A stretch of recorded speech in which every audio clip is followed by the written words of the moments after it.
Dans cette activité sur tableur, on se proposait de réaliser un graphique à partir d'un tableau de données. Donc on allait dans Insertion, nuage de points, puis sélectionner nos données. Pour la première plage de données, on va sélectionner tout d'abord la distance au Soleil en UA, puis la colonne puissance reçue. On voit déjà apparaître notre nuage de points, on peut le titrer.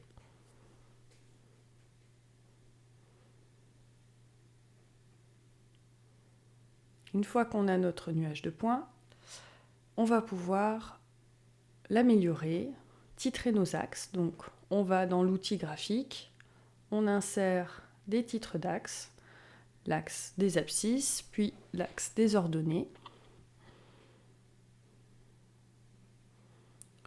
On peut inscrire le titre des axes à la main ou reprendre celui des colonnes de notre tableau. On n'oublie pas d'ajouter les unités. Donc distance au Soleil en UA en abscisse et puissance reçue en 10 puissance 15 watts.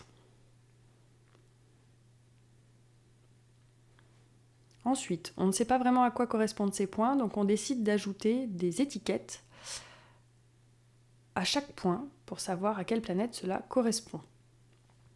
Pour ceci, on retourne dans notre outil graphique et dans cet outil graphique, on va pouvoir lui demander d'ajouter des étiquettes. On place ces étiquettes. Par contre, elles n'affichent pas la bonne valeur. Donc sur l'étiquette directement, on va lui demander de mettre en forme cette étiquette et on va aller sélectionner la donnée qui nous intéresse pour le nom de ces étiquettes. On sélectionne la colonne des noms des planètes et on va supprimer l'étiquette automatique à côté. Voilà notre nuage de points. On peut déplacer les étiquettes si elles se chevauchent, tout simplement. On a terminé. On peut choisir de changer de graphique pour vous montrer un petit peu autre chose. Si par exemple je relie les points. C'est possible de le faire. Par contre, il faut toujours s'interroger sur la pertinence de relier des points dans un graphique. Ici, on a inventé une infinité de planètes entre chaque donnée.